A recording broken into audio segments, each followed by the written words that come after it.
Matamgi Manipuri Wari channel asubu tabiriba khwai pumnamakpu taramna upaga loinana ikoknona khurumjari wari asubu tahanjadringai mawoinana hojik santorakliba tamtiraba COVID-19 dagi ngakthoknanaba wahai kharadang miyamda ningsingjari nungsiraba irei-chasing hojik malem asida akiba fangna santorakliba corona hariba laina asibu ekhoi miyoiba marakta sandokpa lefananaba ekhoi punna cheksana laiminarasi maram chadana yumdagi mapan thoklaroi laichat asidagi kanjanabagidamak ekhoi amuk hanna cheksanminarasi ekhoi miyoiba amaga gi marakta khuttaruk lapna lebiyu hand sanitizer sijinabiyu hand wash natraga sapona khutsa sengna hamdokpiyu laichat asidagi ngakthokjanaba lengakna piba SOP ngakna ekhoi punna chapminasi seksinba haibasina laichat asidagi ngakthokjanaba khwaidagi pharaba pambaini hojik amuk taminarasi Maikhum 13 suba tangka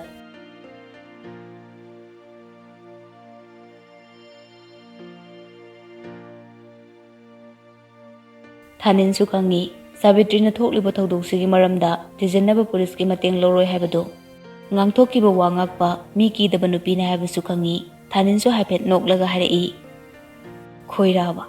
khoirabagi hui Bridget Savitri ngakna Thaninda yengduna laikre kari hagadabano su khangdre masado Savitrina fare nangna pamadu karino sillo ado madam request amataga hairo kari pambano ai isa su thidokpa akaiba leitre aduna yaragadi yumda oina pothaninge yumda leibado matam khitang watlibra khalle matam jarabra khalle madam ai ngasi se yumda halakna batorake pungni pandi tadore aisu halage fane madam Savitri chatkrabada ibocha su Thaningi manakta changlai Thaningi sakhwamda ubada ibocha haifeti khoktak jai tablapna hanglai Thanin changasira phangkidro changasi tamo asumna makoi ani room tamna lakle room manung yobaga Thaninna harai tamo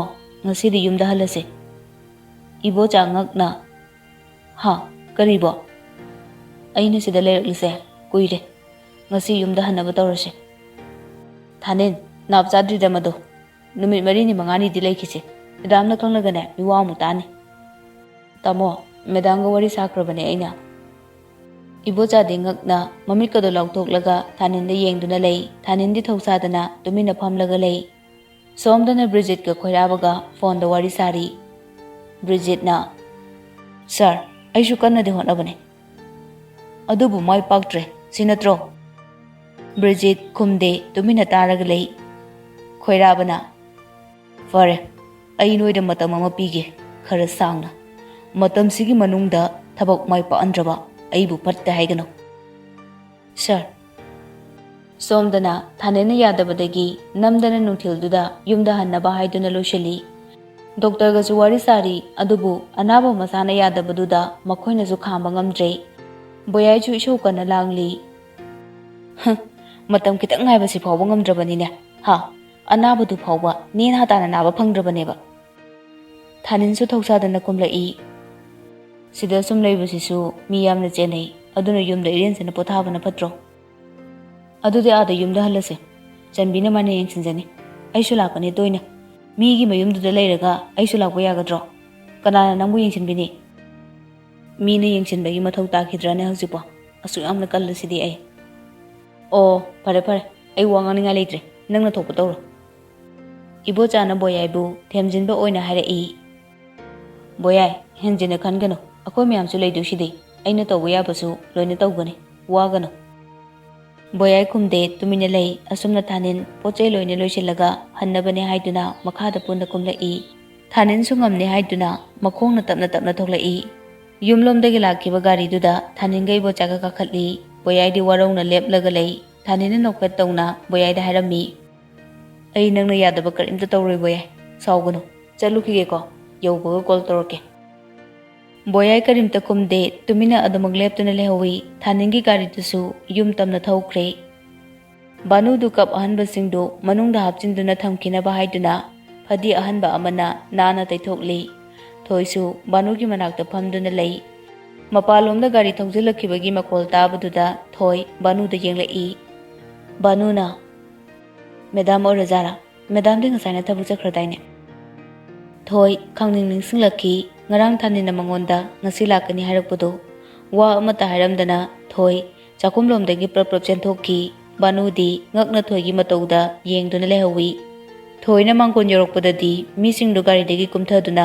loina changnarame Thoi ngihak leptuna thaninhoigi ka adomda yengduna lei ngihakki matungda ibocha kadagi thoklakhi Thoina yenglibadu ibocha su uraduna Thoina leiriba adomda hairap yenglai Thoisu sumangda kumthai ibochana nakna leplaga Thoidu tapna hairai Ibungo thanin laklabane Wahido hairamlaga ibocha thokre Thoidi ungduna leplaga thaninhoigi ka adomda yengduna lei Masado haraubasu phawi amaromdana mana hairubu waduna thanina hospital dagi thuna halakpani kallubada nuaitabasu phawri magi kada prap changlaktuna phone do loktoklaga thaninda message ama thai nang halaklabro kaigino baba halaide somdana thanin hiptuna potharambani thoigi message tuda nokfet tawraga reply amuk halli nangna kauri du dingara Thaningi reply do ubada thoidi mamit lauktoklaga lei aduga message amuk iduna thaki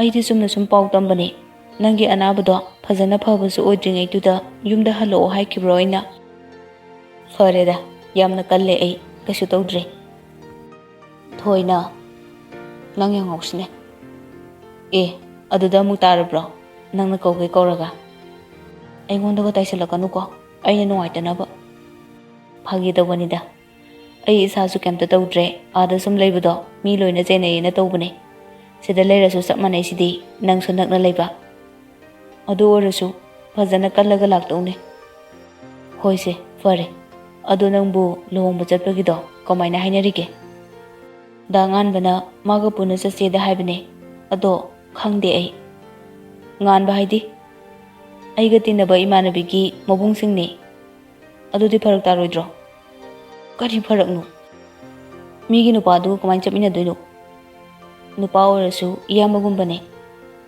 lamde kakchingda adudi lape he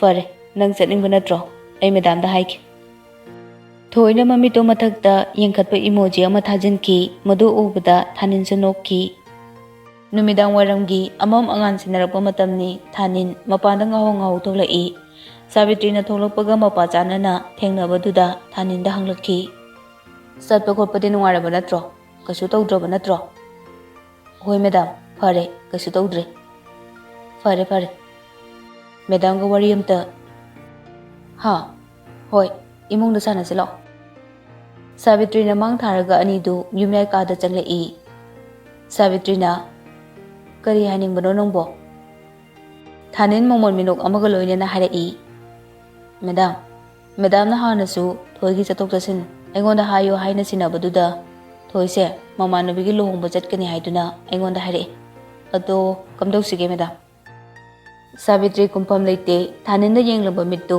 nakanda yengkiduna sor sangno hontoi aduga harai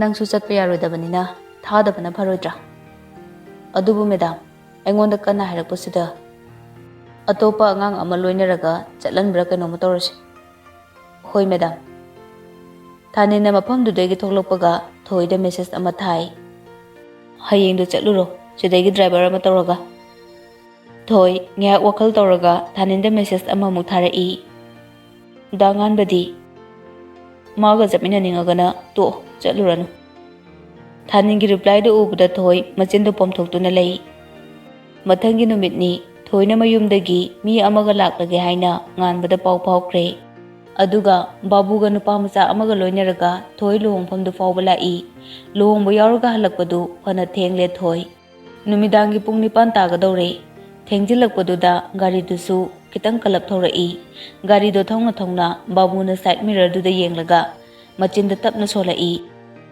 Kanano gari ama kanna tharoklasibo Maga loinarakiba nupa macha dusu side mirror duda yengi aduga harai khangde moigise akhoigi tung inarakpagi mawong male babuna hoine ꯐꯅ ꯀꯨꯏꯔꯦꯅꯦ ꯃꯣꯏꯅ ꯁꯨꯃꯥꯏꯅ ꯊꯧꯔꯛꯂꯤꯁꯦ ꯑꯔꯥꯞꯄ ꯃꯐꯝ ꯑꯣꯏꯕꯅ ꯄꯨꯡꯃꯨꯛꯀꯤ ꯂꯝꯕꯤꯅꯤ ꯌꯨꯝ ꯌꯧꯕ ꯐꯥꯎ ꯊꯧꯒꯗꯧꯔꯤꯕ ꯒꯥꯔꯤꯗꯣ ꯃꯤ ꯆꯤꯟꯕ ꯂꯝꯕꯤꯒ ꯑꯣꯏꯔꯦ ꯌꯦꯠꯂꯣꯝ ꯃꯥꯏꯔꯣꯝ ꯒꯥꯔꯤꯒꯤ ꯒꯥꯔꯤ ꯉꯥꯛꯇꯅꯤ ꯀ꯭ꯔꯤꯛ ꯀ꯭ꯔꯤꯛ ꯏꯅꯩ ꯃꯈꯣꯏꯒꯤ ꯃꯇꯨꯡꯗ ꯊꯧꯔꯝꯕ ꯒꯥꯔꯤꯗꯨ ꯃꯃꯥꯡꯗ ꯊꯧꯒꯠꯈ꯭ꯔꯦ ꯕꯥꯕꯨꯒ ꯅꯨꯄꯥ ꯃꯆꯥꯗꯨꯒꯅ ꯉꯛꯅ ꯌꯦꯡꯉꯤ ꯊꯣꯏꯁꯨ ꯁꯥꯟꯅꯔꯤꯕ ꯋꯥꯔꯤꯗꯨ ꯉꯛꯅ ꯇꯥꯔꯒ ꯂꯩ ꯈꯪꯍꯧꯗꯦ ꯃꯃꯥꯡꯗ ꯊꯧꯒꯠꯈꯤꯕ ꯒꯥꯔꯤꯗꯨꯗꯒꯤ ꯃꯃꯥꯏꯈꯨꯝꯕ ꯅꯨꯄꯥ ꯑꯃꯅ ꯒꯥꯔꯤꯒꯤ ꯊꯣꯡꯅꯥꯎꯗꯨꯗꯒꯤ ꯂꯤꯊꯣꯛꯂꯒ ꯊꯣꯏ ꯍꯣꯏꯒꯤ ꯒꯥꯔꯤꯗꯣ ꯇꯝꯅ ꯅꯣꯡꯃꯩꯅ ꯑꯅꯤꯔꯛ ꯑꯍꯨꯝꯂꯛ ꯀꯥꯞꯁꯤꯜꯂꯛꯈꯤ ꯒꯥꯔꯤꯗꯨꯗ ꯇꯣꯡꯂꯤꯕ ꯃꯈꯣꯏ ꯑꯍꯨꯝ ꯈꯪꯄ꯭ꯔꯦꯛ ꯈꯪꯉꯤ ꯀꯥꯞꯂꯛꯈꯤꯕ ꯅꯣꯡꯃꯩꯗꯨꯒꯤ ꯃꯔꯨ ꯑꯃꯗꯤ ꯊꯣꯏ ꯍꯣꯏꯒꯤ ꯒꯥꯔꯤꯒꯤ ꯆꯀꯥꯗꯨꯗ ꯄꯥꯟꯈꯤ ꯆꯀꯥꯗ ꯄꯥꯟꯕꯗꯒꯤ ꯒꯥꯔꯤꯗꯣ ꯊꯧꯕ ꯌꯥꯗ꯭ꯔꯗꯨꯅ ꯕꯥꯕꯨꯅ ꯀꯟꯅ ꯍꯣꯠꯅꯗꯨꯅ ꯃꯇꯥꯏꯗ ꯊꯩꯖꯤꯟꯗꯨꯅ ꯈꯥꯝꯅꯕ ꯍꯣꯠꯅꯩ ꯀꯣꯟꯅꯊꯪꯗ ꯋꯥꯅ ꯍꯣꯠꯅꯗꯨꯅ ꯒꯥꯔꯤꯗꯣ ꯃꯇꯥꯏꯗ ꯈꯥꯝꯂꯦ ꯂꯝꯕꯤꯗꯣ ꯒꯥꯔꯤ ꯀꯨꯡꯅ ꯆꯦꯟꯕꯅ ꯑꯇꯣꯞꯄ ꯒꯥꯔꯤ ꯈꯔꯒꯁꯨ ꯊꯦꯡꯖꯤꯟꯅꯒꯦ ꯇꯧꯏ ꯕꯥꯕꯨ ꯁꯣꯔ ꯁꯥꯡꯅ ꯍꯣꯟꯇꯣꯛꯂꯒ ꯍꯥꯏꯔꯛꯏ ꯁꯤꯔꯝꯅꯤꯗ ꯀꯅꯥꯅꯣ ꯁꯤꯕꯣ ꯅꯨꯄꯥ ꯃꯆꯥ ꯑꯗꯨꯅ ꯈꯪꯗꯦ ꯀꯃꯥꯏꯅ ꯇꯧꯅꯤ ꯇꯥꯃꯣ ꯁꯤꯗꯤ ꯕꯥꯕꯨ ꯃꯊꯥ ꯁꯥꯅ ꯃꯃꯥꯏꯗꯨ ꯅꯣꯟꯊꯗꯨꯅ ꯂꯩ ꯊꯣꯏꯁꯨ ꯃꯁꯥꯗꯨ ꯄꯥꯈꯠꯄꯒꯤ ꯅꯤꯛꯄ ꯑꯃ ꯌꯥꯎꯔꯤ ꯕꯥꯕꯨꯅ ꯐꯣꯟꯗꯣ ꯂꯧꯊꯣꯛꯇꯨꯅ ꯁꯥꯕꯤꯇ꯭ꯔꯤꯗ ꯀꯣꯜ ꯇꯧꯏ ꯑꯗꯨꯒ ꯊꯣꯛꯂꯤꯕ ꯊꯧꯗꯣꯛꯇꯨꯒꯤ ꯃꯇꯥꯡꯗ ꯄꯥꯎ ꯇꯝꯈꯤ ꯁꯥꯕꯤꯇ꯭ꯔꯤꯁꯨ ꯄꯥꯎꯗꯣ ꯇꯥꯕꯗ ꯉꯛꯈꯤ ꯁꯥꯕꯤꯇ꯭ꯔꯤꯅ ꯑꯗꯨꯗꯤ ꯀꯃꯥꯏꯅ ꯇꯧꯅꯤ ꯕꯥꯕꯨ ꯅꯣꯏꯕꯨ ꯍꯧꯖꯤꯛ ꯀꯗꯥꯏꯗ ꯂꯩꯔꯤꯅꯣ ꯈꯥꯡꯉꯕꯣꯛꯇꯅꯦ ꯃꯦꯗꯥꯝ ꯂꯝꯕꯤꯒꯤ ꯃꯇꯥꯏꯗ ꯊꯧꯖꯤꯜꯂꯒ ꯂꯩꯔꯤ ꯐꯔꯦ ꯆꯦꯛꯁꯤꯟꯅ ꯂꯩꯔꯣ ꯑꯩ ꯄꯥꯎ ꯂꯧꯅꯔꯒ ꯃꯤ ꯊꯥꯔꯛꯂꯒꯦ ꯁꯥꯕꯤꯇ꯭ꯔꯤꯅ ꯂꯥꯏꯟꯗꯨ ꯀꯛꯊꯠꯂꯒ ꯊꯣꯡꯕꯗ ꯐꯣꯟ ꯑꯃꯨꯛ ꯇꯧꯗꯨꯅ ꯄꯥꯎ ꯐꯥꯎꯅꯩ ꯊꯣꯏ ꯍꯣꯏꯅ ꯂꯩꯔꯤꯕ ꯖꯒꯥꯗꯨ ꯀꯣꯟꯕ ꯄꯨꯂꯤꯁ ꯁ꯭ꯇꯦꯁꯟꯒ ꯄꯥꯎ ꯐꯥꯎꯅꯅꯕ ꯍꯥꯏꯗꯨꯅ ꯊꯣꯝꯕꯗ ꯍꯥꯏꯈ꯭ꯔꯕ ꯃꯇꯨꯡꯗ ꯁꯥꯕꯤꯇ꯭ꯔꯤꯅ ꯃꯥꯒꯤ ꯈꯨꯠꯂꯥꯏ ꯄꯥꯏꯕ ꯃꯤ ꯈꯔꯁꯨ ꯃꯐꯝꯗꯨ ꯇꯝꯅ ꯊꯥꯈꯤ ꯄꯥꯎꯗꯣ ꯇꯥꯕꯗ ꯊꯥꯅꯤꯟꯁꯨ ꯍꯧꯒꯠꯇꯨꯅ ꯆꯠꯅꯤꯡꯕ ꯐꯥꯎꯔꯦ ꯑꯗꯨꯕꯨ ꯀꯔꯤꯗꯤ ꯎꯄꯥꯏ ꯂꯩ ꯊꯣꯝꯕꯅꯁꯨ ꯃꯐꯝꯗꯨꯕꯨ ꯀꯣꯜꯂꯤꯕ ꯄꯨꯂꯤꯁ ꯁ꯭ꯇꯦꯁꯟꯒ ꯄꯥꯎ ꯐꯥꯎꯅꯕꯗꯒꯤ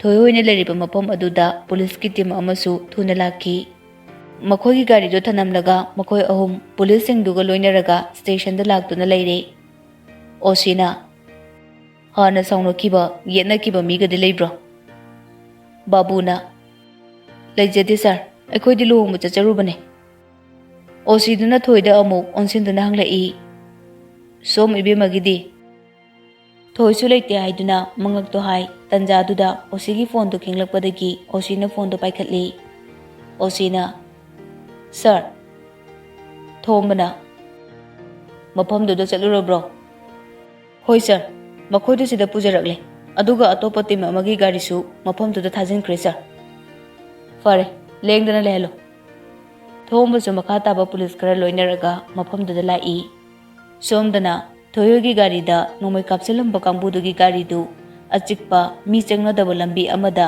ꯊꯧꯖꯤꯟꯗꯨꯅ ꯇꯨꯃꯤꯟꯅ ꯈꯥꯝꯗꯨꯅ ꯂꯩ ꯃꯈꯣꯏꯕꯨ ꯊꯤꯅꯕ ꯊꯥꯈꯤꯕ ꯄꯨꯂꯤꯁꯀꯤ ꯇꯤꯝꯗꯨꯁꯨ ꯊꯤꯐꯝ ꯈꯪꯗ꯭ꯔꯦ ꯍꯥꯏꯗꯨꯅ ꯁ꯭ꯇꯦꯁꯟꯗ ꯍꯜꯂꯛꯂꯦ ꯁꯥꯕꯤꯇ꯭ꯔꯤꯅ ꯊꯥꯈꯤꯕ ꯃꯤꯁꯤꯡꯗꯨꯁꯨ ꯊꯣꯝꯕꯒ ꯃꯇꯝ ꯑꯃꯠꯇꯗ ꯃꯐꯝꯗꯨꯗ ꯌꯧꯔꯛꯈꯤ ꯊꯣꯝꯕꯅ ꯃꯈꯣꯏ ꯑꯍꯨꯝꯗ ꯌꯦꯡꯗꯨꯅ ꯍꯥꯏꯔꯛꯏ ꯊꯣꯏꯗꯣꯛꯄ ꯑꯁꯣꯛ ꯑꯄꯟ ꯌꯥꯎꯗ꯭ꯔꯤꯕꯁꯦ ꯂꯥꯏꯕꯛ ꯐꯔꯕꯅꯤ ꯑꯩꯒꯤ ꯑꯉꯥꯡꯁꯤꯡꯁꯨ ꯌꯥꯎꯔꯤ ꯄꯨꯟꯅ ꯍꯟꯅꯕ ꯇꯧꯔꯁꯤ ꯊꯣꯝꯕꯒꯤ ꯒꯥꯔꯤ ꯑꯅꯤ ꯑꯍꯨꯝꯗꯨꯒ ꯁꯥꯕꯤꯇ꯭ꯔꯤꯅ ꯊꯥꯔꯛꯈꯤꯕ ꯒꯥꯔꯤ ꯑꯅꯤꯗꯨꯅꯦ ꯄꯨꯟꯅ ꯇꯧꯔꯒ ꯃꯈꯣꯏ ꯍꯜꯂꯛꯃꯤꯟꯅꯔꯦ ꯂꯝꯕꯤꯗ ꯂꯩꯍꯧꯕ ꯒꯥꯔꯤꯗꯨꯅ ꯑꯣꯁꯤꯗꯨꯗ ꯁꯤꯟꯅꯔꯝꯃꯤ ꯊꯣꯝꯕꯅ ꯃꯈꯥ ꯇꯥꯕꯗ ꯁꯤꯟꯅꯕ ꯌꯥꯕ ꯊꯕꯛ ꯑꯣꯏꯔꯕꯁꯨ ꯁꯥꯕꯤꯇ꯭ꯔꯤꯒꯤ ꯑꯣꯏꯕꯗꯨꯗ ꯃꯥ ꯂꯩꯊꯣꯛꯄ ꯉꯝꯗ꯭ꯔꯗꯨꯅ ꯃꯥ ꯃꯁꯥ ꯌꯥꯎꯅ ꯊꯕꯛ ꯊꯧꯔꯝꯁꯤꯡꯗꯨ ꯁꯤꯜꯂꯤꯕꯅꯤ ꯑꯁꯨꯝꯅ ꯊꯣꯝꯕꯒ ꯂꯣꯏꯅꯔꯒ ꯊꯣꯏꯍꯣꯏꯁꯨ ꯌꯨꯝꯗ ꯍꯜꯂꯛꯈꯤ ꯊꯣꯏꯍꯣꯏꯅ ꯆꯪꯂꯛꯄꯗꯨꯗ ꯕꯥꯅꯨꯗꯨ ꯊꯣꯏꯒꯤ ꯃꯅꯥꯛꯇ ꯇꯞꯄꯤꯡ ꯇꯞꯄꯤꯡ ꯆꯪꯁꯤꯜꯂꯛꯏ ꯑꯗꯨꯒ ꯊꯣꯏꯗ ꯍꯪꯂꯛꯏ ꯁꯣꯛꯄ꯭ꯔꯣ ꯅꯪꯕꯣ ꯀꯥꯏ ꯀꯥꯏꯗ ꯁꯣꯛꯀꯦ ꯊꯣꯏꯅ ꯑꯟꯇꯤ ꯑꯩ ꯀꯩꯝꯇ ꯁꯣꯛꯇꯤꯌꯦ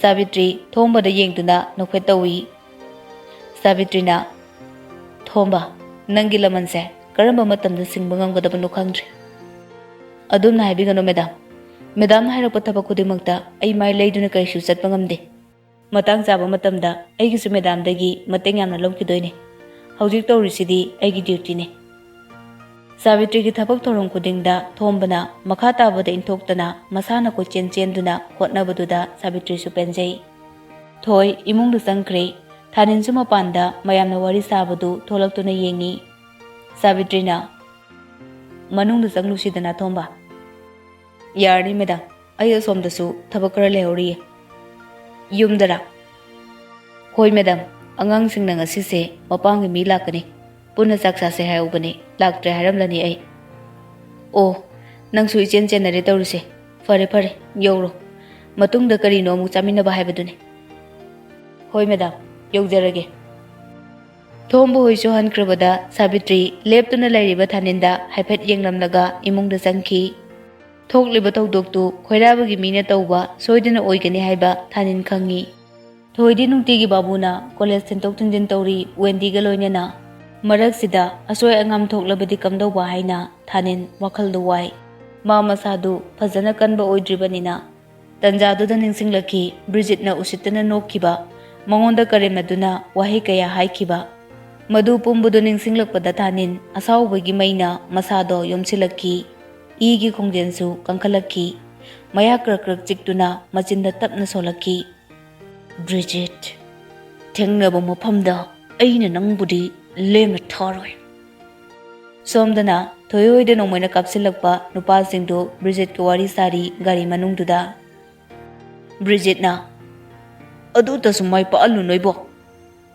ꯅꯨꯄꯥ ꯑꯃꯅ ꯂꯥꯏꯕꯛ ꯂꯩꯇꯕꯒꯤꯅꯦ ꯏꯌꯥꯝꯕ ꯑꯩꯈꯣꯏꯁꯨ ꯃꯄꯥ ꯆꯥꯅꯗꯤ ꯄꯥꯜꯍꯜꯂꯤꯗꯅ ꯒꯥꯔꯤꯗ ꯑꯣꯏꯔꯁꯨ ꯅꯨꯄꯥ ꯑꯃꯅ ꯑꯃꯨꯛ ꯄꯨꯂꯤꯁꯅꯒ ꯇꯥꯟꯅꯔꯛꯄꯗꯨꯗ ꯑꯩꯗꯤ ꯂꯋꯥꯏꯒꯤ ꯁꯝꯒꯁꯦ ꯆꯞ ꯌꯨꯡꯂꯨꯔꯕꯅꯦ ꯅꯨꯄꯥ ꯑꯃꯅ ꯑꯃꯨꯛ ꯑꯗꯨꯅꯦ ꯑꯩꯗꯤ ꯑꯔꯣꯏꯕ ꯃꯇꯝ ꯂꯥꯛꯂꯕ꯭ꯔꯥ ꯈꯜꯂꯨꯔꯕꯅꯤ ꯕ꯭ꯔꯤꯖꯤꯠꯅ ꯑꯣ ꯄꯨꯂꯤꯁꯀ ꯌꯥꯝꯅ ꯇꯥꯛꯇꯅ ꯇꯧꯔꯤꯕ ꯑꯣꯏꯔꯦ ꯃꯣꯏꯁꯦ ꯅꯨꯄꯥ ꯑꯃꯅ ꯏꯌꯥꯝꯕ ꯀꯗꯥꯏꯅꯣ ꯑꯩꯈꯣꯏꯁꯨ ꯊꯦꯡꯉꯦ ꯍꯜꯂꯒꯦ ꯕ꯭ꯔꯤꯖꯤꯠꯅ ꯕꯦꯛꯇꯒꯤ ꯇꯞꯅ 2,000 ꯆꯠꯄꯤ ꯃꯄꯨꯟ ꯑꯃ ꯂꯧꯊꯣꯔꯛꯂꯒ ꯅꯨꯄꯥꯁꯤꯡꯗꯨꯗ ꯄꯤ ꯑꯗꯨꯒ ꯃꯆꯤꯟꯗ ꯇꯞꯅ ꯁꯣꯜꯂꯤ ꯊꯕꯛꯅꯦꯅ ꯃꯥꯏꯁꯨ ꯄꯥꯛꯍꯟꯗꯕ ꯅꯨꯄꯥ ꯑꯃꯅ ꯑꯃꯨꯛ ꯈꯨꯝꯂꯛꯏ ꯍꯦꯔꯥ ꯏꯌꯥꯝꯕ ꯊꯧꯔꯤꯕ ꯒꯥꯔꯤ ꯃꯌꯥꯝ ꯃꯔꯛꯇꯨꯗ ꯐꯅꯕꯨ ꯍꯩꯅ ꯀꯥꯞꯂꯤꯕꯅꯦ ꯒꯥꯔꯤꯗꯨꯗ ꯄꯥꯜꯂꯤꯗꯣ ꯂꯥꯏꯕꯛ ꯐꯔꯗꯤ ꯗ꯭ꯔꯥꯏꯚꯔꯗꯣ ꯑꯗꯨꯝ ꯇꯠꯂꯗꯕꯅꯦ ꯄꯥꯟꯗꯅ ꯗ꯭ꯔꯥꯏꯚꯔꯗꯣ ꯇꯠꯂꯗꯤ ꯇꯣꯡꯂꯤꯕꯁꯤꯡꯗꯨꯁꯨ ꯂꯣꯏꯅ ꯁꯤꯗꯣꯏꯅꯤ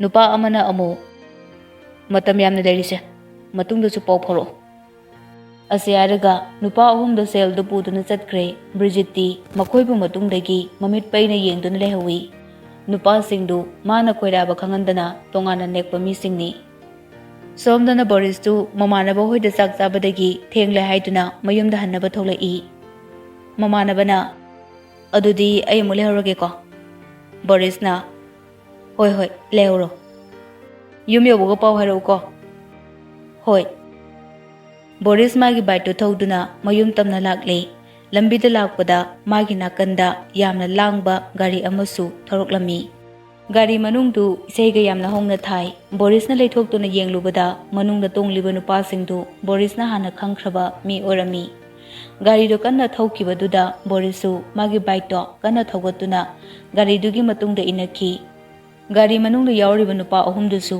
ꯌꯨꯁꯨ ꯐꯨꯜꯗ ꯉꯥꯎꯔꯦ ꯒꯥꯔꯤꯗꯨ ꯁꯨꯝ ꯊꯧꯔꯛꯄꯅ ꯕꯣꯔꯤꯁꯄꯨ ꯐꯨꯔꯝꯕ ꯂꯝꯕꯤ ꯑꯗꯣꯝꯗ ꯊꯧꯖꯤꯟꯈꯤ ꯕꯣꯔꯤꯁꯁꯨ ꯃꯈꯣꯏꯒꯤ ꯃꯇꯨꯡ ꯑꯗꯨꯃꯛ ꯏꯟꯅꯔꯛꯂꯤ ꯂꯝꯕꯤꯗꯨꯒꯤ ꯅꯥꯀꯟꯗ ꯇꯥꯕ ꯈꯨꯟ ꯑꯗꯨ ꯇꯝꯅ ꯊꯧꯔꯤ ꯒꯥꯔꯤꯗꯣ ꯂꯥꯞꯇꯛꯅ ꯕꯣꯔꯤꯁ ꯃꯥꯒꯤ ꯕꯥꯏꯛꯇꯨ ꯈꯥꯝꯂꯒ ꯃꯆꯤ ꯃꯆꯤꯗ ꯂꯨꯝꯂꯒ ꯁꯨꯝ ꯆꯦꯟꯁꯤꯜꯂꯛꯏ ꯈꯨꯜ ꯑꯗꯨ ꯌꯧꯔꯕꯗ ꯅꯨꯄꯥ ꯑꯍꯨꯝꯗꯨꯁꯨ ꯒꯥꯔꯤꯗꯣ ꯈꯥꯝꯂꯒ ꯀꯨꯝꯊꯔꯛꯏ ꯃꯈꯣꯏꯒꯤ ꯃꯔꯛꯇꯒꯤ ꯅꯨꯄꯥ ꯑꯃꯅ ꯄꯥꯏꯔꯤꯕ ꯕꯦꯛꯇꯨꯗꯒꯤ ꯁꯦꯜ ꯈꯔ ꯂꯧꯊꯣꯛꯂꯒ ꯗ꯭ꯔꯥꯏꯚꯔꯗꯨꯗ ꯄꯤꯔꯝꯃꯤ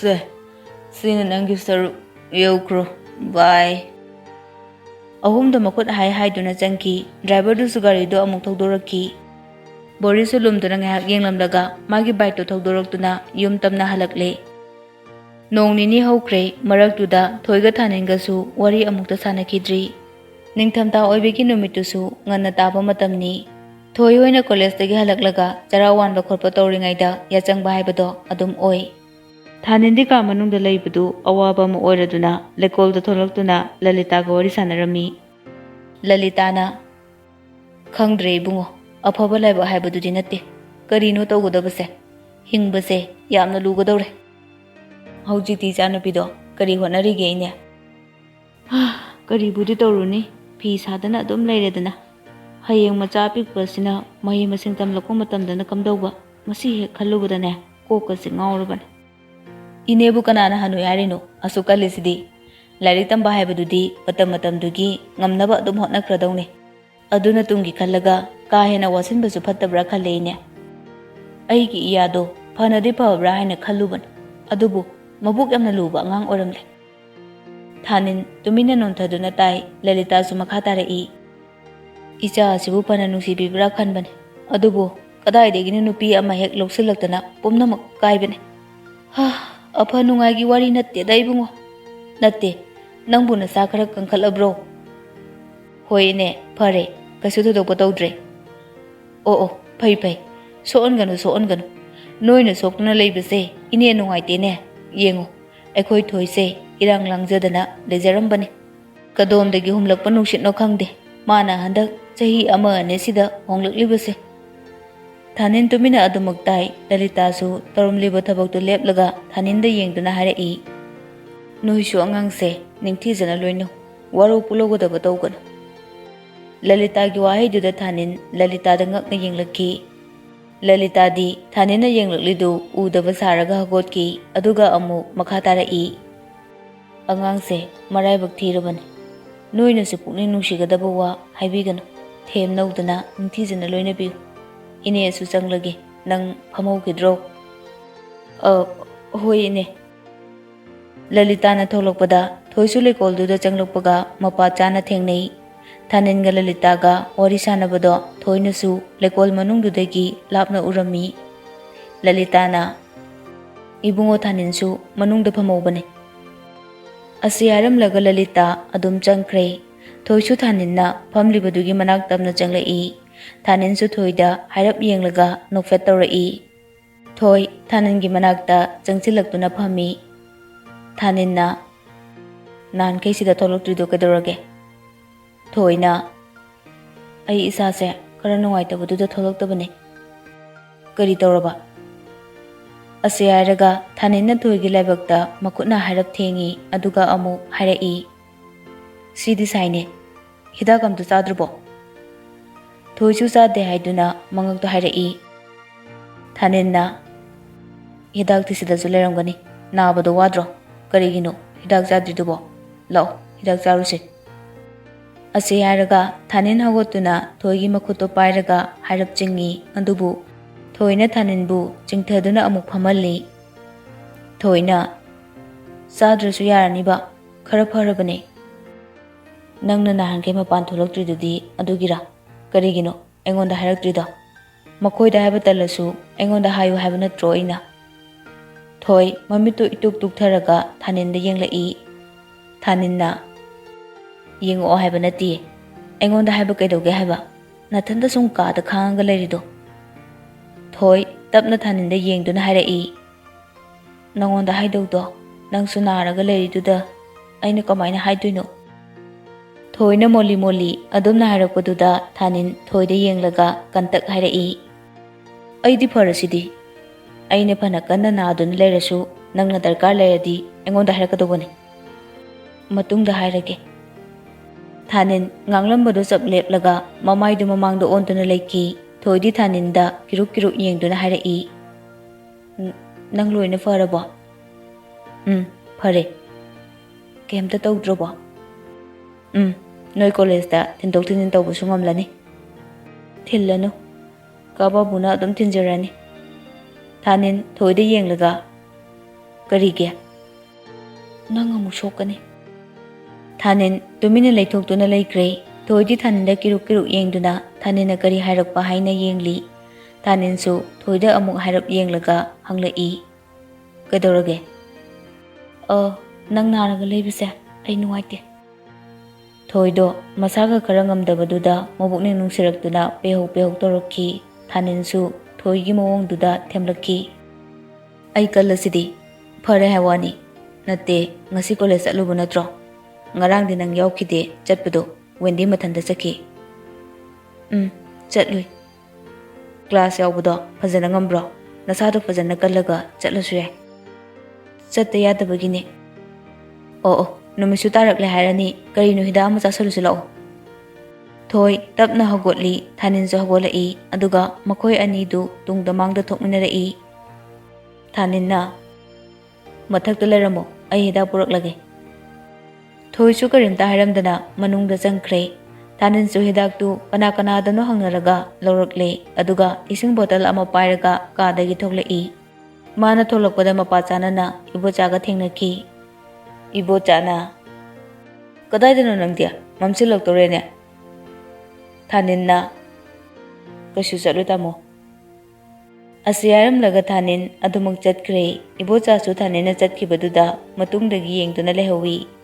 Thanin na mathakta karakpada thoidu matung onthokduna leplaga lerami. Ningtham thaga ore mathak awangbudaga leire. Nungsisu kana sitli yamnasu ingi thanin thoigi manakta changsilaktuna hidaktu khoklaga thoida pirei. Aduga ising botol dugi makumdu amu hangduna pirei.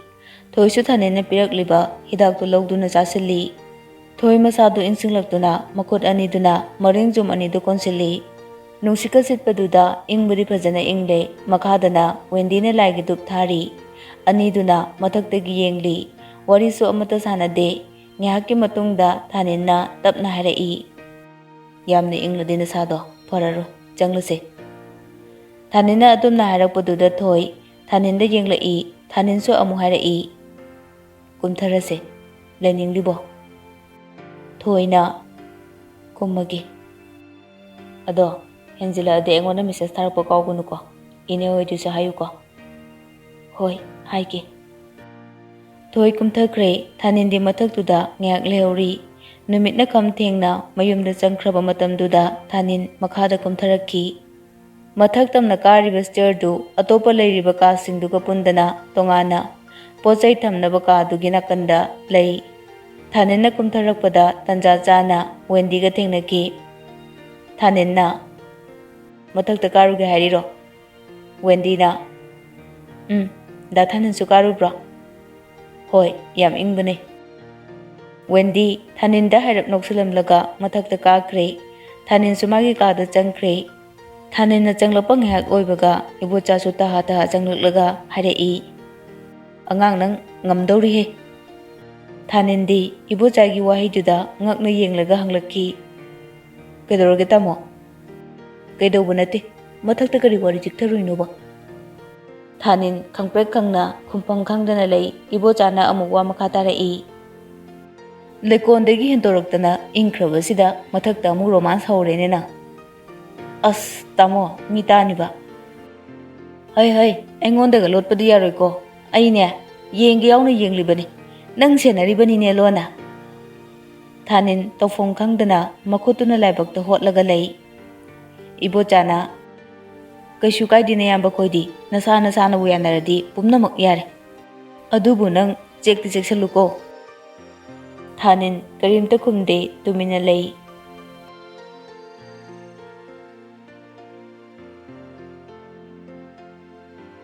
Matang asida aigi nuksirabu listeners singdagi kainena wiyathang lawjari makha taba saruk hayeng punna taminarase